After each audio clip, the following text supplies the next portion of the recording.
Hi, I'm Matt Alesevich. I'm one of the two directors, along with Hemal Trivedi, of the film Where the Light Enters You. That's a short documentary that is having its world premiere today. Hi, I'm Prerna Thakur-Desai, and I'm one of the producers of the film, along with Matt Shamkin, Cynthia Kane, Matt Alesevich, and Hemal Trivedi. But what I kind of want to start off with is, I believe it starts before the COVID pandemic, correct? So what was the initial vision for this film, and how did the COVID kind of change it, and how you ended up with the final project? Yeah, so of course we were filming, this project started in 2017, believe it or not. So we have like 3 years of footage on the cutting room floor. So in this process, there's nothing short about this process besides it competing in a short category. Like the film was shot over 7 years. So even before COVID, like COVID happened 3 years into filming, but the story really took hold in 2020 on the medical mission where we found Aney, the main character.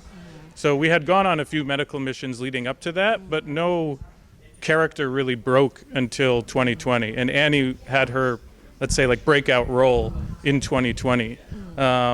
And that film was shot as COVID broke. Like we were in India as the world shut down. Like we were one of the last flights out in 2020.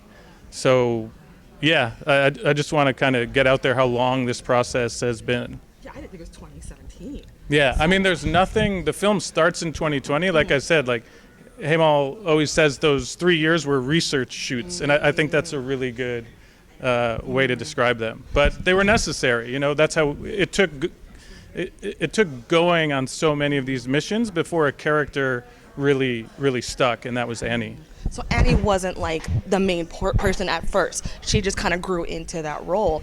And Aney, she's like, when you first see her in the documentary, she's like a very like idealistic, very open, like she says everything like out of her heart. Was that what drew you to her? Yeah, I mean, we had shot, like I said, for years, and Hemal looked at all the footage and all the characters we had. There was probably, you know, there was a time when Aney's cousin was the main character. Oh, so we were following her for like 2 years, and now she's in one scene, which is that scene in the car where that's her cousin. That's her cousin. And so she was followed for a couple of years. Like we followed her 2000, like 17, 18, 19, 20, and then it was Hemal who said, like, I think that's your main character.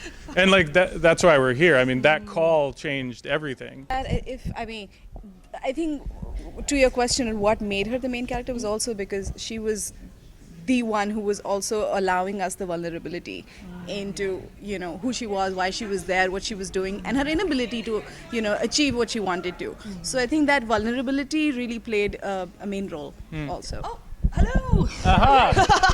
Okay. Hi, I'm Hemal Trivedi. I am a co-director of Where the Light Enters You. And I'm here at this beautiful festival, and I love it. It's such an amazing city. Thank you.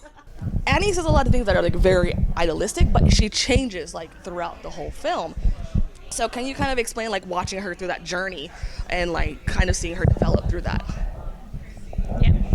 So, you know, when we first met Aney, she was this wide-eyed utopian girl. She wanted to change the world. I mean, in many ways, it was like almost, I mean, it was laughable, but somebody who comes from India knows that how difficult it is, almost impossible. But, you know, there was this one thing about Aney, which was different than everybody else, is that she actually believed that she can bring about a change. Like a lot of people say a lot of things, but then they don't do it because then they get fatigued. But she was this person who was so relentless, and I knew that she would have tenacity and purity of heart. And I think that is what attracted us to her, is that her purity of intent and purpose was very, very clear. And you know, we all wanted her to succeed, but we wanted to see how she kind of transforms. And she was the one who had the most transformative arc in the whole story. Yeah. The other thing I really admired about Aney is that she kind of acknowledges about her savior. What was the term? Savior complex. And I'm like, thank you. Like, I'm glad that she acknowledged it, but she was also working through it. And The other thing I also admire was how in the beginning she's very lost. Yeah. And with the whole language thing, and in the end, like, she seems to get more and more sturdier. But you mentioned about Farida and how she's doing well. Have you kept up with Aney? Oh my God, yes. Yeah, much easier to keep up with. Yeah. I mean, we speak to her like every 2 or 3 days. She's doing really well. She's found a boyfriend. She is having fun. He does support her. He is madly in love with her. We talk about her love life a lot. So Farida hasn't not seen the entire film. We are hoping to show this film very soon to her in a theatrical setting. Although she is aware of the film, she knows what it is. But we want to kind of make it a big, grander thing. You know, one thing about this film is this film is so rich, right? It's filmed over 7 years, 4 years of an active story of Farida and Aney. We could have easily made this into a feature-length documentary. The reason why we didn't make this into a feature-length documentary is because the whole documentary industry is going through a transition. And a lot of audiences are losing attention span, and they now do not want to watch feature-length documentaries. They want to watch short-form documentaries which are which have a lot of heart in them. And we also want to make this documentary a catalyst to drive conversations on how there can be an inclusive and collaborative approach to growth in India. And the only way to do it is to think of documentaries as a social club. And so we want to kind of combine this with Bollywood dancing, with some Bollywood music. You know, the indigenous musicians from that region are fantastic. Some fashion and jewelry that I'm wearing right now. You know, I'm a prop. But this is made by them. Oh, no way. Yes, I know, they're very cool. Oh, that's the beadwork that she was talking about? Yeah. So this, and no, this I got from Times Square, but it's beads. It's still beads. Still awesome. And I think something we also need to mention is we had like a team of social workers on the ground Yes. that were sort of the intermediaries for us. Like anytime we wanted to shoot there, we had to go through the local social workers, especially a woman named Niyati. She's credited as a field producer, but like without her, there's no access to that community. Was there anything like for this project that was like a significant filming experience?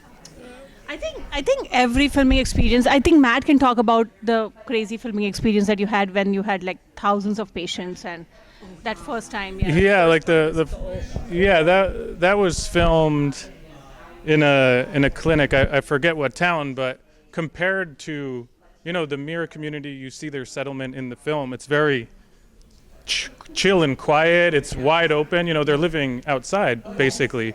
But like earlier shoots we had, we're in like clinics. Like you see Annie's clinic where she is in the beginning. Like those were the really challenging shoots. Even like, you know, you're the space and to move around the space, and you're in, you know, there's so many different rooms with so many people being seen. So compared to that, like filming in the Mira community, especially because of Niyati and our team on the ground in India, like we wouldn't even show up there without saying, FYI, we're swinging by, and then they would come with us to make sure. Oh, that's good. Yeah, especially at the beginning, like when Annie had to meet them, like, you know, it was with the help of Niyati and some other social workers that she was even able to find that. No, it was a deliberate choice. You know, we made a short film knowing that this could have been a feature. We made a short film. We made a short film with the intent of creating a social club around it so that there can be a collaborative approach to growth.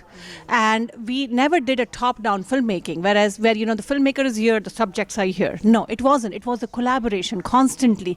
You were constantly in touch with everybody who was on ground. Because, you know, for me, like this is my ancestral land. The goddess of my clan, the Hindu clan, is only 5 miles away from that place. Wow. So it's it's a land of people of my roots. So I have affinity, and Matt just has a beautiful heart. So I think it is important to say we went to, just coincidentally, to a temple that was a couple miles away from where that Mir encampment was, and we went to a temple, and her grandfather's name was on the wall as a donor. Is the title of the movie? It seems to be. From what I understand, it's a quote from Rumi. It is. And I am not very familiar with Rumi. Can you kind of share why you chose that quote as the title? Yeah, I mean it's quite simple. It's one of Annie's favorite quotes. So yeah, I mean he's a Persian poet from the early thousands, but yeah, Hemal can elaborate as well. So, you know, one thing that for Annie, beyond savior complex, what she recognizes in herself is that her savior complex comes from this trauma, this wound that that she had as a teenager. And eventually, as the film progresses, we see that it's the same wound that becomes the source of light for her. And so that quote becomes so poignant in this particular film circumstance, because it's the place of trauma is also the place of her healing. And then she's achieving healing through healing. And that's why it's collaboration. And again, where the light enters you, light in terms of like inspiration or purpose or cause, it enters you in the most unlikely places, in the most unexpected circumstances. And Aney had never planned for this. It just happened. Especially when she saw Farida getting married, Aney knew that it's going to be generational work. It's not going to happen overnight. And she will have to stay put with the community, and she will have to build one block at a time. And having that clarity is also immense. And that's her transition. That's her arc.